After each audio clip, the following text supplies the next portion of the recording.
shule 2 ni shule za amali. Haya ni mapenzi makubwa sana kwa daktari, kwa sisi Wanamkinga. Daktari Samia Suluhu Hassan ni mwanamama ambaye anajua nini mwananchi wa Tanzania anahitaji, wakati gani anahitaji, na kwa namna gani anakihitaji kitu hicho. Ametambua tunahitaji chuo cha VETA, ametujengea chuo cha VETA. Ametambua umuhimu wa kuongeza shule za msingi, na kweli ameziongeza zaidi ya shule 20, ameziongeza katika muda wake mchache. Pongezi zetu hizi pia tufikishie, ametuletea mradi mkubwa sana wa maji ambao haujawahi kutokea katika wilaya yetu ya Mkinga. Ametujengea mradi wenye zaidi ya bilioni 35.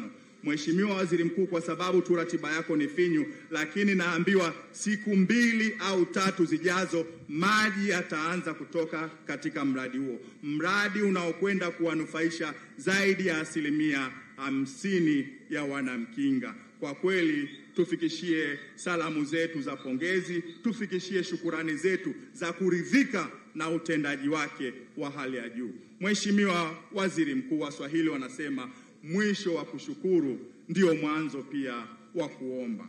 Kwa unyenyekevu mkubwa, Mheshimiwa Waziri Mkuu, tukuombe sisi Wanamkinga, kwa niaba ya wananchi wenzangu, kwa niaba ya madiwani wenzangu, kwa niaba ya mwenyekiti wa halmashauri, tukuombe mambo makubwa matatu.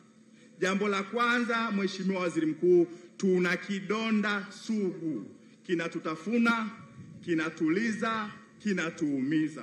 Barabara yetu ambayo inaunganisha zaidi ya majimbo 7. Barabara hii, Mheshimiwa Waziri Mkuu, ina umuhimu mkubwa sana wa kiuchumi. Inaunganisha zaidi ya majimbo 7. Jimbo la Tanga mjini, jimbo la Mkinga, jimbo la Korogwe mjini, jimbo la Korogwe vijijini, jimbo la Lushoto, jimbo la Mlalo, jimbo la Bumbuli na kuendelea huko Handeni. Kwa hiyo itakapokamilika barabara hii ni ukombozi wa kiuchumi, kwa sababu itapitisha mazao mengi na tunatarajia uwekezaji mkubwa utatokea barabara hii kamilika. Lakini kwa upande wa kijamii itatoa ahueni kubwa sana ya watu kufanya shughuli zao mbalimbali, wamama wajawazito kufika maeneo mbalimbali. Uharibifu wa magari umekuwa ni mkubwa kwa sababu ya ubovu wa barabara hii. Mheshimiwa Waziri Mkuu, ndani ya muda wangu mfupi nilioingia bungeni, nimeisemea barabara hii, nimeuliza, lakini nafsi yangu haijaridhika. Na kuomba Mheshimiwa Waziri Mkuu, utusemee barabara hii, utufikishie kwa mama yetu. Natambua barabara hii ipo kwenye bajeti ya mwaka huu wa fedha. Natambua mwaka huu wa fedha ukifika Juni, kama maneno yako Mheshimiwa Waziri Mkuu, utaisemea barabara hii. Natambua kilomita 10 zinazotoka Mtapwa kufika Maramba na zile 10 za upande wa Korogwe. Kwa kauli yako, kwa ujasiri wako na maelekezo yako kama Mheshimiwa Waziri Mkuu wa nchi yetu, natambua barabara hii itaanza. Mheshimiwa Waziri Mkuu, jambo la pili, hili niliseme kwa kinywa kipana. Natambua ndugu zangu wa tarafa ya Maramba, ikiwemo na kata hii ya Gombero, mna changamoto kubwa sana ya upatikanaji wa maji. Pamoja na kulitambua hili, natambua kwamba nchi yetu inapitia changamoto kubwa ya mabadiliko ya tabia nchi. Mabadiliko haya, Mheshimiwa Waziri Mkuu, yanapelekea vyanzo vingi vya maji kukauka.